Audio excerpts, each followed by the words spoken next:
হযরত ফাতেমা রাদিয়াল্লাহু তাআলা আনহার ঘটনা আমরা জানি।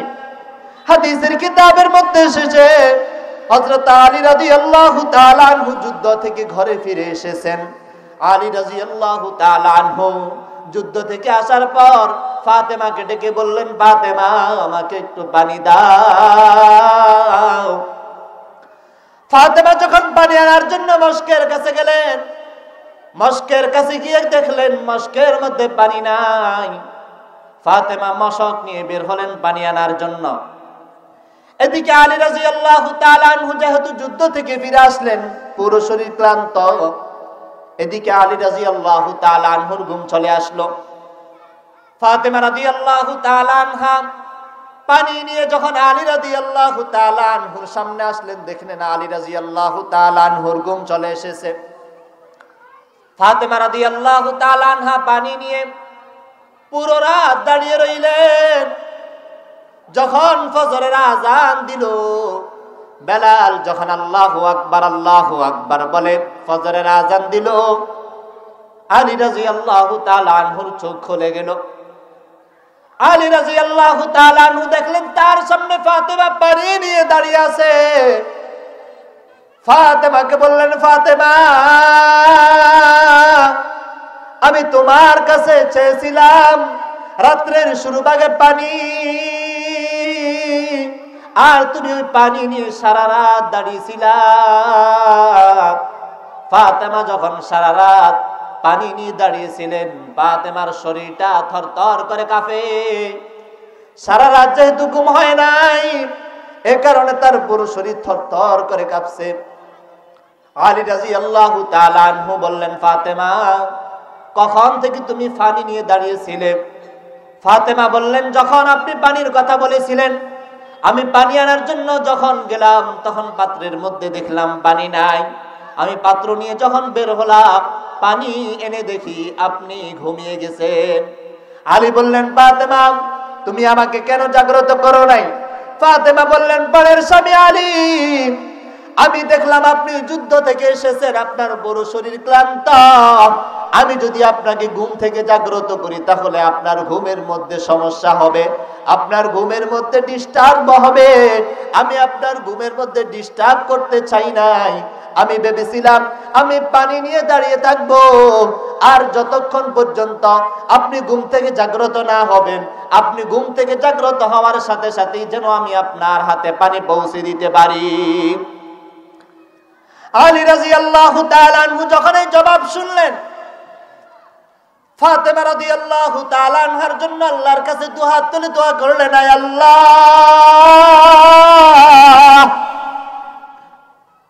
রাসূলের কলিজার টুকরা ফাতেমা,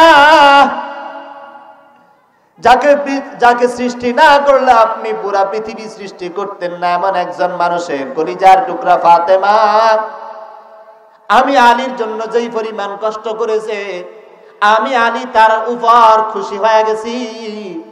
আয় আল্লাহ, আপনি ফাতেমাকে জান্নাতি নারীদের সর্দারনি হিসাবে কবুল করে নেন। আল্লাহ রাব্বুল আলামিন তার দোয়া কবুল করে ফেললেন।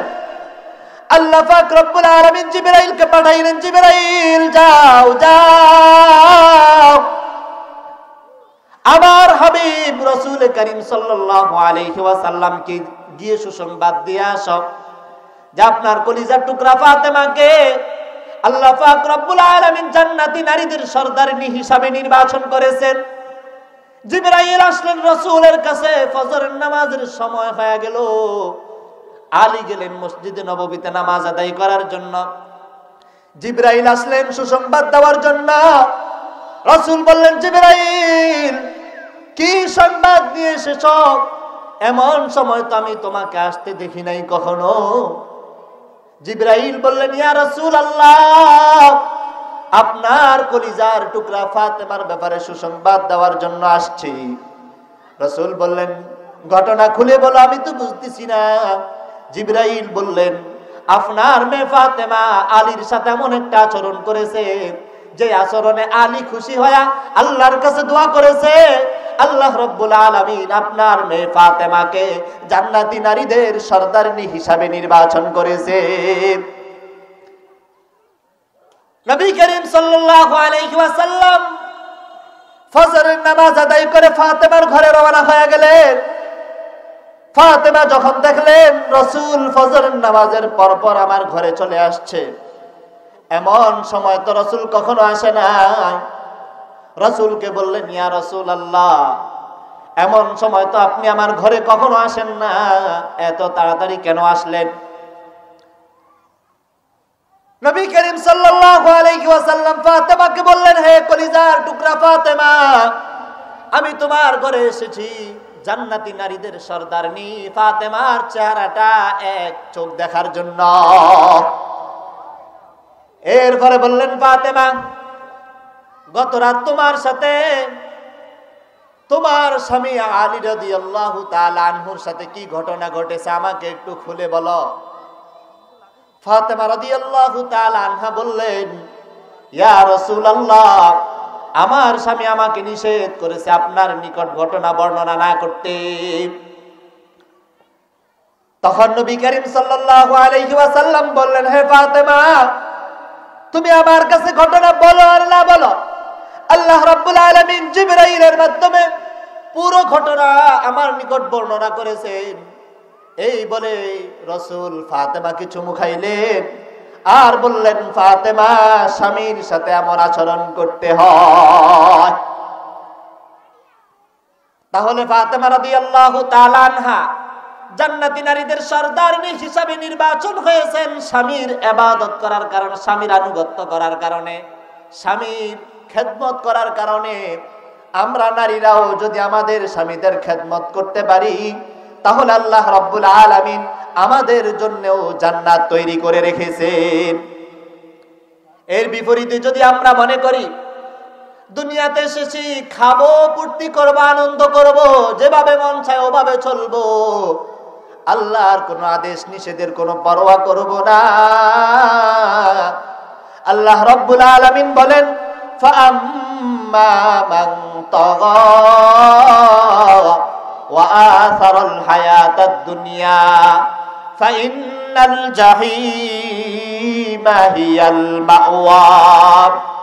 হে নারী জাতি, আমি আল্লাহ তোমাদেরকে সৃষ্টি করেছি, ওয়া মা খালাকতুল জিন্না ওয়াল ইনসা ইল্লা লিয়াবুদুন, আমি আল্লাহর ইবাদত করার জন্য।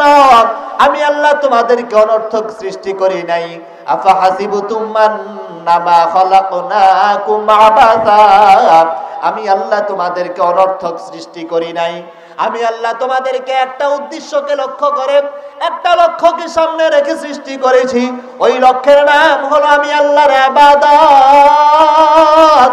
আমি আল্লাহর ইবাদতকে বাদ দিয়ে যদি তোমরা নারী জাতি আমি আল্লাহর নাফরমানি করো, তাহলে আমি আল্লাহ তোমাদের বদআমলগুলোকে, তোমাদের নাফরমানিগুলো লেখার জন্য কিরামান কাতিবিনকে নির্ধারণ করেছি।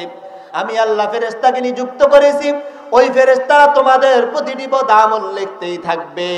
ওই ফেরেশতারা তোমরা ছোট বড় যত গুনাহ করো না কেন সকল গুনাহ লেখা হয়ে যাবে। আল্লাহ রাব্বুল আলামিন হাসরের ময়দান কায়েম করবেন। হাসরের ময়দানে আল্লাহ রাব্বুল আলামিন যত নাফরমানি করা হবে, ছোট বড় যত নাফরমানি করা হবে, সবগুলো নাফরমানিকে ওজন দেওয়া হবে। আল্লাহ পাক রব্বুল আলামিন বলেন, ওয়া আম্মা মান খাফফাত মাওয়াজিনুহু ফাউম্মুহু হাওিয়া, বদআমলগুলোকে ওজন দেওয়ার পর যদি বদআমলের পাল্লা ভারী হয়ে যায়, তাহলে আল্লাহ রাব্বুল আলামিন আমাদের জন্য জাহান্নাম তৈরি করে রেখেছেন। আল্লাহ রাব্বুল আলামিন বলেন, দুনিয়াতে ছোট বড় যত গুনাহ করো না কেন, কাল কিয়ামতের ময়দানে ছোট বড় সকল গুনার হিসাব দিতে হবে। ওয়াউদিয়াল কিতাব ফাতারাল মুজরিমিনা মুশফিকিনা মিম্মা ফীহি ويقولون يا ويلتنا ما لهذا الكتاب لا يغادر صغيرة ولا كبيرة إلا أحصاها। আল্লাহ রাব্বুল আলামিন দুনিয়াতে পাঠিয়েছেন ইবাদত করার জন্য। ইবাদতকে বাদ দিয়ে যদি আমরা আল্লাহর নাফরমানি করি, যদি নামাজ বাদ দিয়ে দিই, রমজান মাসে রোজাগুলো পালন না করি, যদি কোরআন তেলাওয়াত না করি রে মা, আল্লাহ রাব্বুল আলামিন আমাদের দুই কাঁধে ফেরেশতাকে নিযুক্ত করেছেন। ওই ফেরেশতারা আমাদের বদ আমলগুলো লিখতেছে। আমরা ছোট বড় যত গুনাহই করি না কেন মা, সবগুলো বদ আমল আমাদের লেখা হয়ে যাচ্ছে, সবগুলো বদ আমল আমাদের লেখা হয়ে যাচ্ছে। আমরা বসে বসে ঘরে বসে বসে আরেকজন নারীর গীবত করি, আমরা বসে বসে মিথ্যা কথা বলতে থাকি, আমরা বসে বসে আমরা ঘরে বসে বসে স্বামীর নাফরমানি করতে থাকি, আমরা নামাজকে পরোয়া করি না, আমরা বসে বসে ইউটিউব, ইন্টারনেট, ফেসবুক চালাইতে থাকি, মোবাইলের মধ্যে ছবি আর ঘরের মধ্যে টিভি সিনেমা দেখতে থাকি। সবগুলো বদ আমল আমাদের লেখা হয়ে যাচ্ছে, এগুলো থেকে পালানোর কোনো সুযোগ নাই। আল্লাহ রাব্বুল আলামিন কাল কিয়ামতের ময়দানে ফেরেশতাদেরকে ডেকে আমাদের জন্য ইনসাফের পাল্লা দাঁড় করাবেন। আল্লাহ পাক রব্বুল আলামিন বলেন, ওয়ানাদউল মাওয়াজিনাল কিসতা লিয়াউমিল কিয়ামাতি ফালা তুযলামু নাফসুন শাইআ। আল্লাহ রাব্বুল আলামিন কাল কিয়ামতের ময়দানে আমরা যত বদ আমল করেছি, যত নেক আমল করেছি, সবগুলোকে ইনসাফের সাথে পাল্লার মধ্যে ওজন দিবেন। ওই পাল্লার মধ্যে ওজন দেওয়ার পর যদি আমাদের বদ আমলের পাল্লা ভারী হয়ে যায়, তাহলে আল্লাহ রাব্বুল আলামিন আমাদেরকে জাহান্নামে নিক্ষেপ করবেন।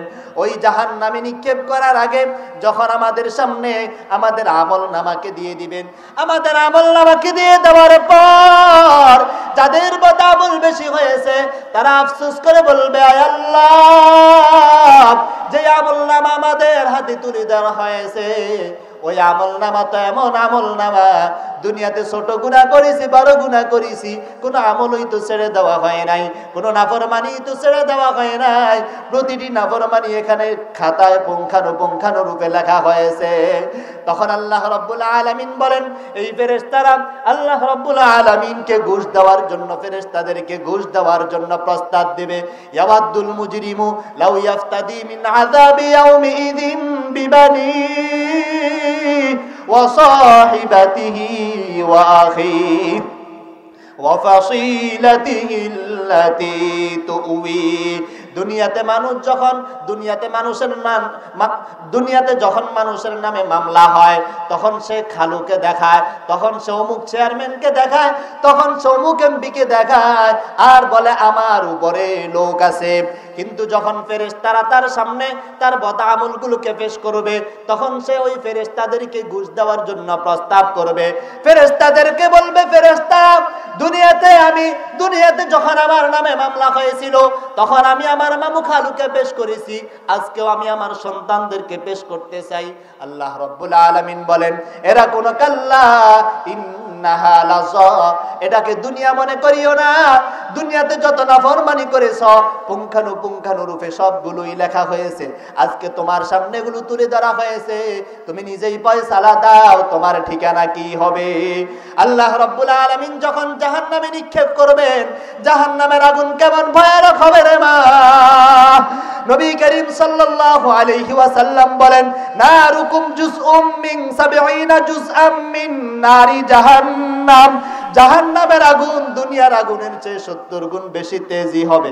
দুনিয়ার আগুন মানুষ সহ্য করার মতো ক্ষমতা নাই, তাহলে 70 গুণ বেশি তেজি ওই জাহান্নামের আগুন কিভাবে সহ্য করবি রে মা। জাহান্নামের মধ্যে দুনিয়াতে যখন মানুষের গায়ে আগুন লাগে, তখন মানুষ 10 মিনিট 15 মিনিট কষ্ট সহ্য করার পর মানুষ মারা যায়, তখন মানুষের গায়ে আর কষ্ট অনুভব হয় না। কিন্তু জাহান্নামের আগুন এমন এক আগুন, যে আগুন জ্বলতে জ্বলতে পুরা শরীরকে ক্ষতবিক্ষত করে ফেলবে। কিন্তু আল্লাহ রাব্বুল আলামিন জাহান্নামীদেরকে জাহান্নামে নিক্ষেপ করার পর আল্লাহ বলবেন, লা ইয়ামুতু ফিহা ওয়ালা ইয়াহইয়া, আজকে থেকে কোনো মৃত্যু নাই। দুনিয়াতে যখন মানুষের গায়ে আগুন লাগে তখন মানুষ মৃত্যুবরণ করে, কিন্তু জাহান্নামের আগুনে নিক্ষিপ্ত হওয়ার পর মানুষ আর কখনো মৃত্যুবরণ করবে না। জাহান্নামের ওই আগুন যখন মানুষের শরীরকে জ্বালিয়ে ফেলবে, আল্লাহ রাব্বুল আলামিন ফেরেশতাদেরকে বলবেন, ফেরেশতারা এই ব্যক্তির শরীরটাকে আবার পাল্টায়া দাও। কুল্লামা নাদিজাত জুলুদুহুম বাদদালনাহুম জুলুদান গায়রাহা লিয়াযুকুল আযাব। তার শরীরের চামড়াগুলোকে পাল্টায় দাও, তার শরীরের চামড়াগুলোকে পাল্টানো হবে। ওই 70 গুণ তেজি আগুন তার শরীরটাকে আবার জ্বালিয়ে ফেলবে, আবার ফেরেশতারা ফেলবে, আবার ওই আগুন তাদের শরীরকে জ্বালা ফেলবে। আল্লাহ পাক রব্বুল আলামিন বলেন, সারাবিলুহুম মিন কাতিরাত, জাহান্নামীদেরকে যেই পোশাক পরানো হবে ওই পোশাক হবে আলকাতরার। তাফসীরের কিতাবের মধ্যে মুফাসসিরিনে কেরাম লিখেন, জাহান্নামীদের পোশাক আলকাতরার কেন হবে? দুনিয়াতে মানুষ যখন আগুন জ্বালায়, আগুন জ্বালুক, আগুন ভালো করে দাউ দাউ করে জ্বলার জন্য মানুষ আলকাতরা ব্যবহার করে। আল্লাহ পাক রব্বুল আলামিন 70 গুণ তেজি জাহান্নামের আগুনকে জ্বালানোর জন্য ওই জাহান্নামীর গায়ের মধ্যে আলকাতরার পোশাক পরাইবেন, যেন ওই আলকাতরা দিয়ে জাহান্নামের আগুনটা আরো ভালো করে জ্বলতে পারে। জাহান্নামী যখন পানি পানি বলে চিৎকার করবে, আল্লাহ পাক রব্বুল আলামিন বলেন, লা ইয়াযুকুনা ফিহা বারদান ওয়ালা শারাবা, জাহান্নামীদেরকে জাহান্নামে পানি দেওয়া হবে না, পানি দেওয়া হবে না। লা ইয়াযুকুনা ফিহা বারদান ওয়ালা শারাবা ইল্লা হামিমান ওয়া গাসসাকা। জাহান্নামীরা যখন পানি পানি বলে চিৎকার করবে, তখন জাহান্নামীদেরকে পুষ দেওয়া হবে, ওই পুষগুলো ফুটন্ত হবে। হাদিসের কিতাবের মধ্যে নবী করিম সাল্লাল্লাহু আলাইহি ওয়াসাল্লাম হাদিস বর্ণনা করেছেন। রাসূল করিম সাল্লাল্লাহু আলাইহি ওয়াসাল্লাম বলেন, ওই পানি পানি বলে চিৎকার দেওয়ার পর যখন তাদেরকে টকবক ফুটন্ত পুষ দেওয়া হবে, এই পুষ যখন গলা দিয়ে দিবে, তখন পুরো শরীরের নারী বুড়োগুলো সবগুলো জলে ছাই ছাই হয়ে যাবে। ও মা, কবরের আগুন জাহান্নামের আগুন সহ্য করতে পারবি না। ও বোন, কবরের আগুন সহ্য করতে পারবি না। কবরের আগুন, দুনিয়ার আগুন যদি সহ্য না হয়, একদিন যখন ভাত রান্না করবা, যখন দাউ দাউ করে আগুন জ্বলবে, ওই আগুনের মধ্যে একদিন একটু আঙ্গুলটা দিয়ে দেখো, ওই আগুনটা সহ্য করার মতো নয়। এই আগুনটা যদি সহ্য করার মতো না, 70 গুণ তেজি জাহান্নামের আগুন কিভাবে সহ্য, 70 গুণ তেজি আগুন জাহান্নামে কিভাবে সহ্য হবে রে মা? তাহলে নাফরমানি কিভাবে করো রে মা? আল্লাহর নাফরমানি কিভাবে করো রে মা? আল্লাহর কাছে তওবা করো মা, আল্লাহর কাছে তওবা করো, আল্লাহর কাছে তওবা করো। 40 বছর 50 বছর বয়স হয়ে গেছে, যত নাফরমানি করেছি, আল্লাহর কাছে তওবা করো।